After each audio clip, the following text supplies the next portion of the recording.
Hello, everyone. Don Garman here from Mirador Capital Partners. Once again, here we are in August, if you can imagine. And I would say what a difference a month makes, right? We sat here a month ago and we were talking about the worst opening 6 months in the stock market in 51 years, the entire duration of my life. And what a difference a month makes, right? We sit here and things look a lot different and a lot better. I think we would all agree. So I wanted to just share a little bit about our playbook for the rest of the year, how really important it was to get through last week. I think really that sort of lays out the beginning of the next phase of our journey in 2022. If you followed along in the financial press last week, it was a gigantic week of earnings. The biggest companies in the world all reported in a 3-day span.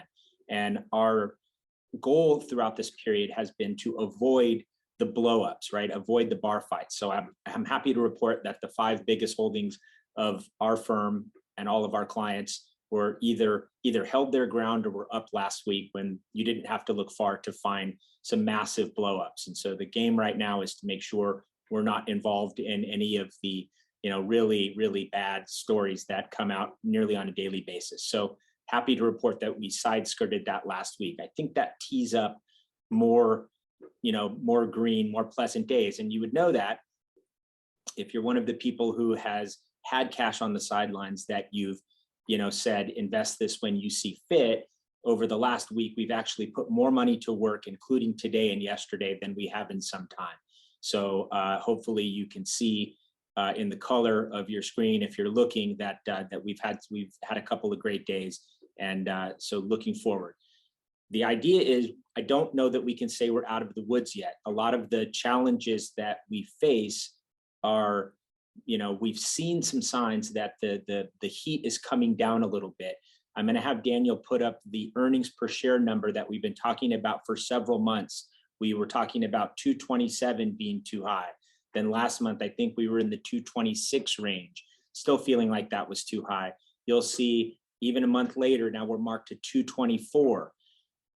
That may be closer, but we still think we're going to need to get into the teens because, and maybe we won't get into the single digits, 2.0 single digits, because the big whopper earners of the S&P 500 reported last week and didn't really talk down their second half earnings, which we thought that they would. This would have been a perfect opportunity for them to bring those expectations down, which I think would have been certainly more detrimental to their stock prices and our portfolios in the near term. That's not what they said.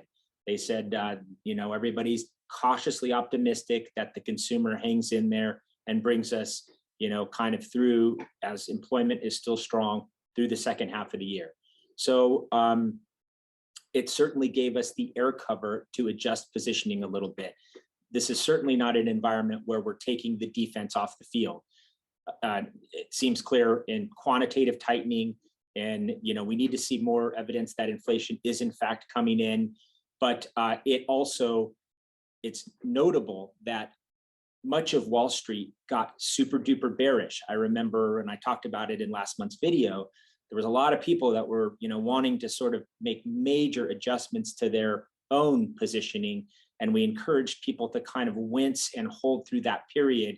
And I'm glad that everyone did, but also a lot of Wall Street and individuals got bearish to short.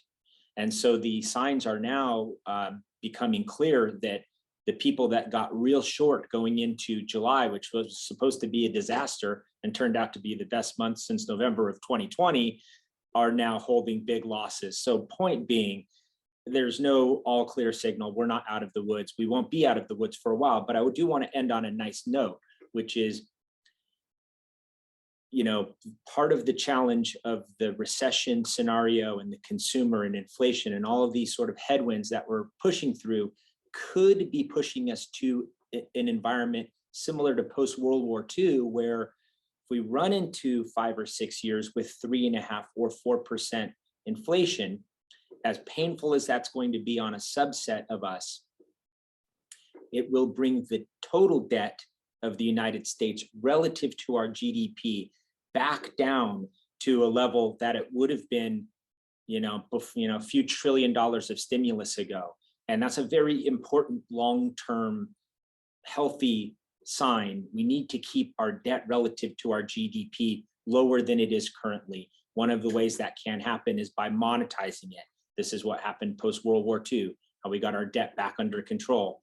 So we do have to get through these, this severe kink in the hose relative to gas prices, which are coming down, food prices, which are coming down, employment, which is holding up. But the news today is that the pressure is coming out of the labor market as well. So I do think we're heading to a better place, but I do not think we're there yet. So we continue to be, I'm going to say, cautiously optimistic.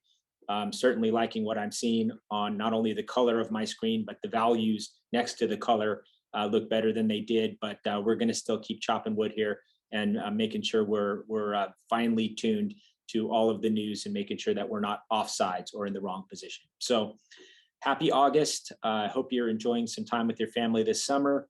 If things get real wacky, I'll check in before next month. If we get a relatively, 2 days up, 1 day down, 2 days down, 1 day up movement, then I'll let everybody enjoy their summer, and I will talk to you in early September. So once again, thank you, and we will check in with you soon. Bye-bye.